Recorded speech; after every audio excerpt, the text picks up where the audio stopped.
જી sir, જે જિલ્લા પંચાયત તાલુકા પંચાયત થઈ છે, શું કહેશો?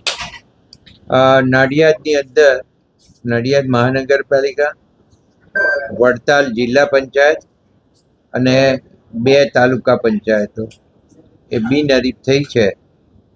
આમ તો ચૂંટણી આ વખતે લડીને જીતવાનું છે એવો અમારો દ્રઢ નિશ્ચય હતો. અને જ્યારે નીતિનભાઈ પટેલ સાહેબ સરદાર પટેલ સાહેબના જન્મસ્થળ ઉપર આવ્યા ત્યારે પણ મેં બધાને કહ્યું હતું જ કે આપણે ઇલેક્શન બિનહરીફ કરવાનું નથી. બધાએ ચૂંટણી ડોર ટુ ડોર કેમ્પેનિંગ કરી, પ્રજા પાસે જઈ, પ્રજા પાસે મત માગી અને ચૂંટણી જીતવાની છે.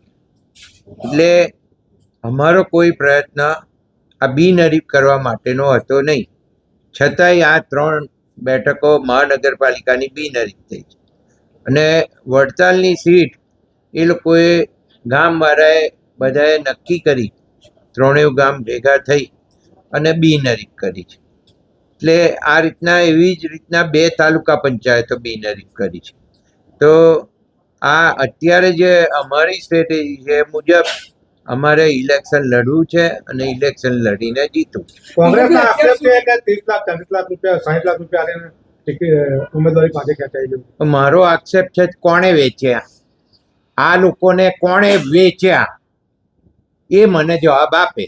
એનો આક્ષેપ એવો હોય તો આ જે એ લોકો લઈ ગયા છે તો એને પાછા કોણે આપ્યા, તમે જે પ્રશ્ન પૂછો છો તો મારો આ તમને સવાલ છે. પંકજભાઈ, અત્યાર સુધીમાં નગરપાલિકા હતું ત્યારે ઘણી બધી વાર બિનહરીફ મોટાભાગની સીટો થઈ છે અને ઘણી મહેનત ભાજપે અને આપશ્રીએ કરી છે. આ વખતે કેમ એવું જોવા મળ્યું છે કે બધાને લડાવવા જ છે? પહેલેથી જ નક્કી કર્યું હતું કે ડોર ટુ ડોર પ્રજા પાસે જાય, પ્રજા પાસે જઈને મત માગે અને પ્રજા એમને પ્રશ્ન કરે અને પ્રશ્ન કરે એના જે જવાબો છે એ જવાબો આપે અને પ્રજાના પ્રશ્નો કેવી રીતના ઉકેલાય અને શું કરવું જોઈએ એની સમજ જે તે ઉમેદવારો છે એ ઉમેદવારોને આવે એ જરૂરી બાબત છે. એટલે જ મેં પહેલેથી નિશ્ચય કર્યો હતો કે બને ત્યાં સુધી કોઈ બિનહરીફ થાય નહીં. અને મેં જાહેરમાં પણ કહ્યું હતું કે આપણે બિનહરીફ કરવા માટે સીટ કોઈએ પડવાનું નથી. પંકજભાઈ, મહાનગરપાલિકામાં કોંગ્રેસના જેટલા ઉમેદવાર છે એમાં એવું પણ કહેવાય છે કે એ ઉમેદવારો પંકજભાઈના જ છે. ઉમેદવારો મારી પાસે છે નહીં. ઉમેદવારો એમને લઈ જવા પડ્યા, સંતાડવા પડ્યા અને પ્રજા જાણતી નથી, પ્રજા કોઈને ઓળખતી નથી એવા આ ઉમેદવારો છે. અને આ ઉમેદવારો એવા ઊભા કર્યા છે કે કોઈ બિચારા નાના ઘરના સાવ પેલા કથળેલું ઘર હોય એવા લોકોને આ લઈ જઈને ઉમેદવારી કરાઈ.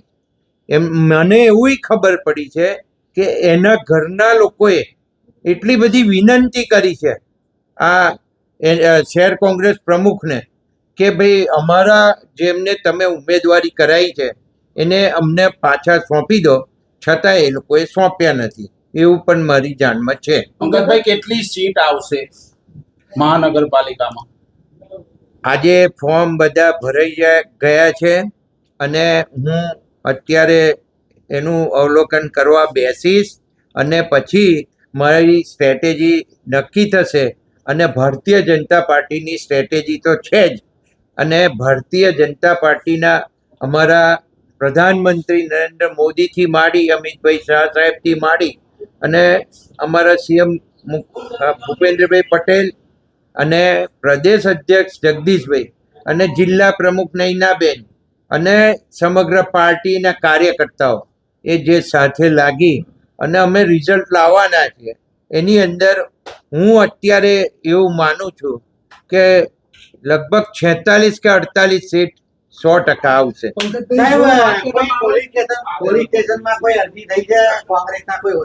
મારી જાણમાં નથી, મારો એ વિષય નથી અને હું એમાં પડતો નથી.